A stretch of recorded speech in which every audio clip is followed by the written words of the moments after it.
Hello everyone and welcome to this very informative video on how to submit an application through e-permits for the temporary outdoor off-road expansion through the City of Denver.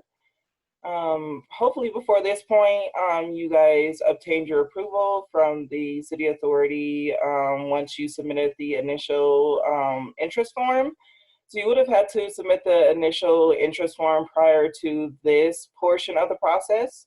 So if you have not done that interest form yet, on our main webpage under the, if you go to denvergov.org and then just type in temporary outdoor off-road expansion, it will take you to the webpage. It will show you the form you need to fill out and get the approval prior to doing the e-permit application. So if you have not done that yet, please do not do this step yet because we would need you to get the approval from the interest form first. But if you have done that and you have created your account for e-permits, we will find ourselves here on this main page here that says Denver's Permitting and Licensing Center. And you see here I'm logged in. And if you guys have any trouble getting your account set up, please send us an email and we can kind of help you walk through the process of setting up an account. It's fairly easy. Our email is dottypermitoperations@denvergov.org. Again, our email is dotty, D-O-T-I, permitoperations, plural, @denvergov.org. And we will begin. So there is a series of tabs here. So we're going to select the right-of-way tab. And under the right-of-way tab, there are some subcategories here like create an application, search application, schedule a row inspection. So right now we're going to select create an application.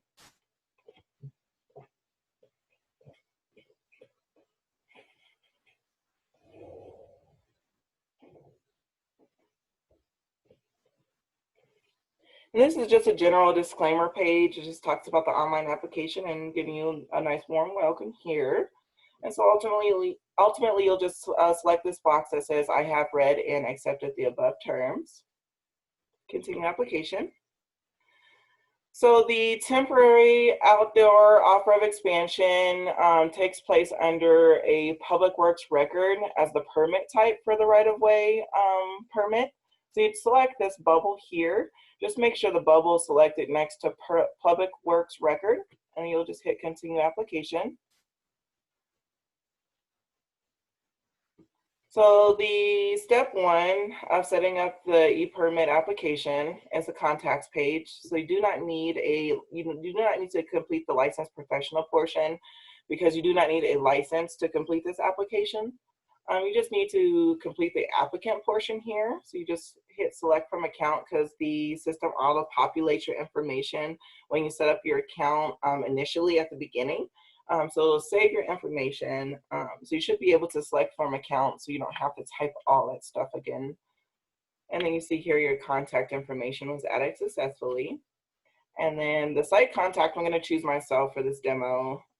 But if you definitely want to choose someone else, there was an add new person here or add new button here. So basically you just have to select add new and then you can just add the new site contact. But if you want to select yourself, you can do that as well. You can hit continue application. So the second step is the project address. So this is going to be the address of your restaurant, your establishment. So you will enter the street number here. So for example, I'm going to use the City of Denver office, which is 2000 3rd Avenue, or West 3rd Avenue.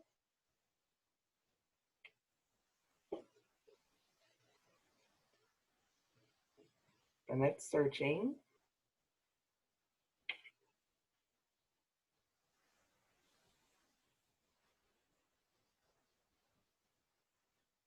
Okay, and as you can see here, add out the parcel number.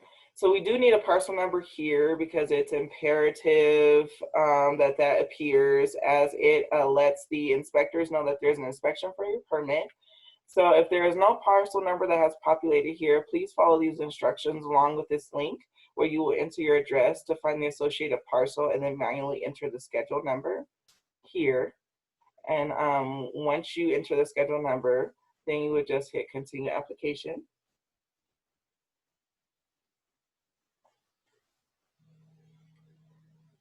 So this is now the project info. So this is a very, very important step. So it is imperative that I have the fullest attention from you guys.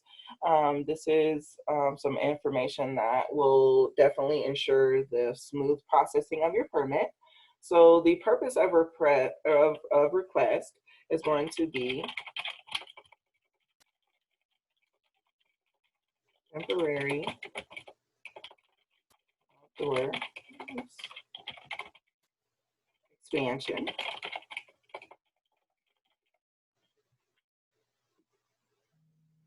And then you will select the project type as safety.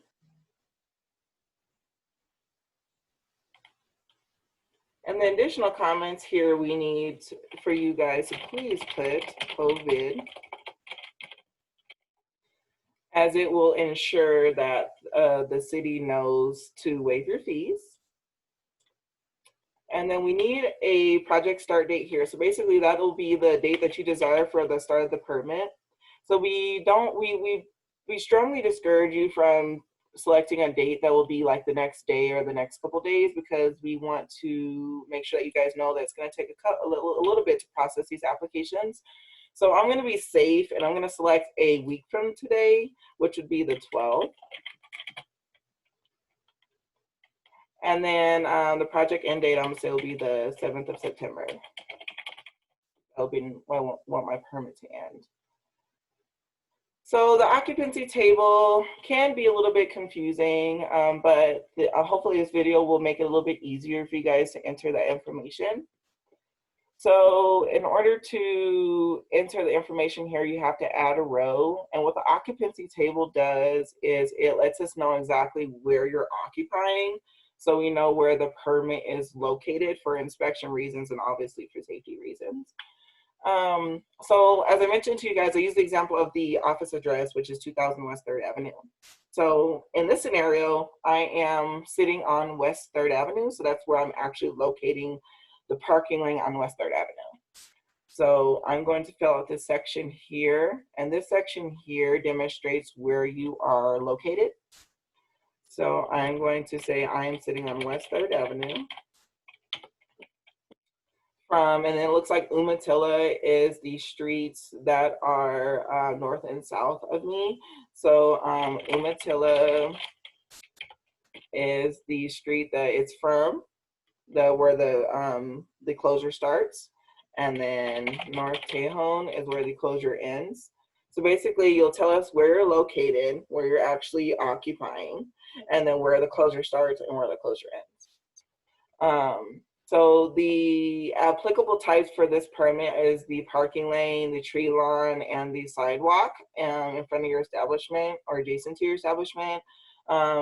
Please double check our main web page again with the temporary outdoor expansion that we have going on for the city of Denver, just to make sure that you know the types that you can apply for.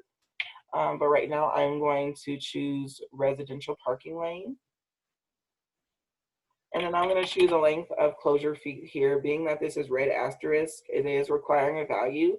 So you guys can put any value that you choose. If there is any conflicts or any concerns, we'll definitely contact you guys and let you guys know.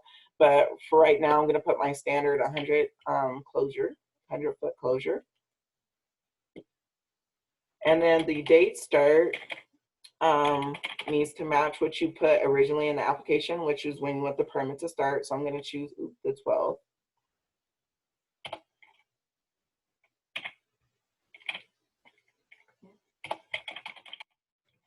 Of June, and then I'm going to choose my date start to be the 7th of September.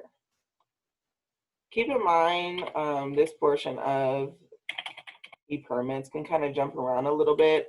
So if it jumps around on you like it just did here, just keep filling in the information where it says it's missing. Don't freak out. You're fine. I don't know why it does that, but it does that a little bit sometimes.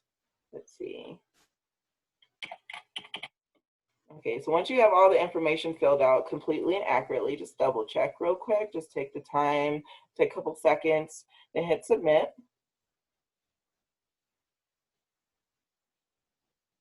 I have added my occupancy table. So basically I'm letting the city of Denver know where I'm occupying. So I'm occupying on West 3rd Avenue between North Umatilla and North Tejon. So I'm sitting here, my closer starts here, ends here.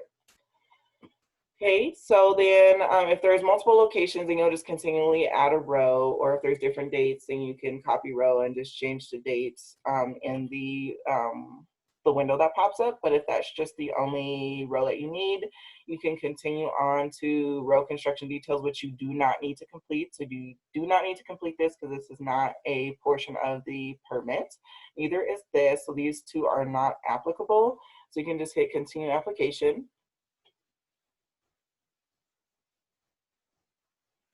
And this is step 4. So step 4 is where you will upload your documents. So we need 2 very crucial documents. So we need the site plan. So the site plan can be hand drawn, does not need to be an architectural drawing. It does not to be super, super fancy, but we do need to be able to read it. It does need to be legible, and it does need to demonstrate what part of the public thoroughfare that you are trying to occupy, or that you are requesting to occupy rather. So we would need that to be attached. We would need the cross streets and the, like I said, the streets labeled on the site plan.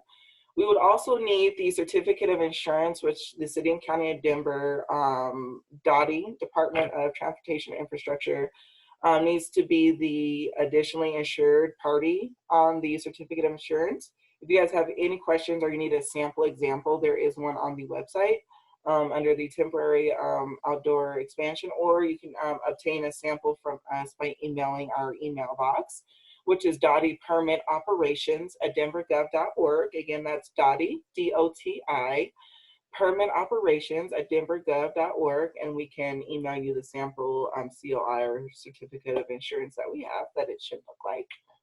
So once you've had those two things added, so I'm just gonna add. So once you hit add, it'll bring up this window here that says file upload. So it should pull the files from your computer. So I'm just gonna select 2 random documents here just for the sake of the demo. So here's one, let's say that's the site plan. We're gonna add the other one, let's say it's the certificate of insurance. Okay, so once I've added those 2, I'm gonna hit continue. So the document type should say applications. So then let's say this is the site plan. And then again, this is gonna say applications, and then this is going to be the certificate of insurance. You can abbreviate COI. You know what COI is on this end, but if you want to type it completely out, that's perfectly fine. And then just hit save. Please, please, please make sure you hit save, because I'm not sure if the system will automatically save it if you hit continue application without hitting save. So just make sure you'll hit save to make sure those documents upload. And just hit continue application. So the step 5 is the review page. So basically it is a page that tells you that you can review all the information that you entered into the computer. If you notice here, this is the save and resume within 30 days. So that button has been appearing on a few of the pages, if not all the pages of the application. So in the event that you don't have all the information, or if you don't have the attachments, you do have the option to save and resume within 30 days. I am going to create a separate video on how to save and review and resume the application and where to find the application after you've already saved it. So basically helping you guys locate the storage of the application in the ePermits website. But right now we're going to act like this is complete. You have all the information you need. We need to certify that all the information above is true, complete, and correct. So we're going to hit this box here, and then we're going to hit continue application and see if date stamps it.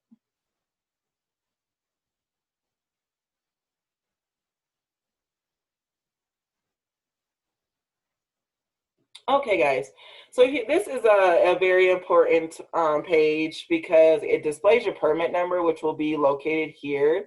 So I highly recommend you can jot this number down. You can print this page for confirmation, or I can also show you actually at the end of this video where you can find your actual permit number in the ePermits website when you sign in. So this is just saying that it has been submitted for review. So that means that it is going to go through our intake team. Our intake team will assign it to one of our techs, and then we will be in contact with you guys shortly thereafter. But this is what a complete submittal looks like. So it should take you to step 7 for that basically is a demonstration of the record was submitted as complete. No incomplete information, it looks good. So then there's the record number here. So let me show you guys exactly where you can find your permit number. Let me jot this one down real quickly.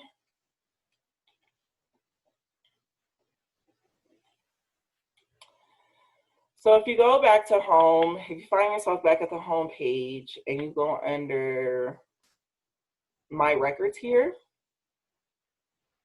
you can click this arrow down, it'll say right of way, and then it'll show your permit here, and it'll show you the status here in progress.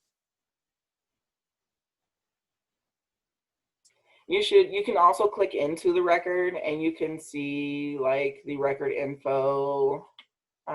You can see the payments that were made. That's one way to find your records. If you've written down the PW permit number, you can also type it in here.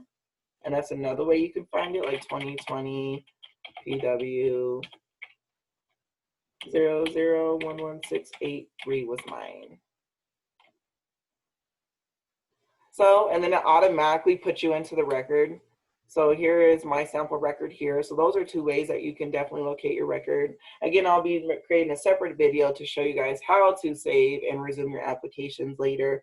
But this is for a complete application, and hopefully this was helpful for you. Let us know if you have any questions. You can definitely reach us by email, dottiepermitoperations@denvergov.org. Thank you guys.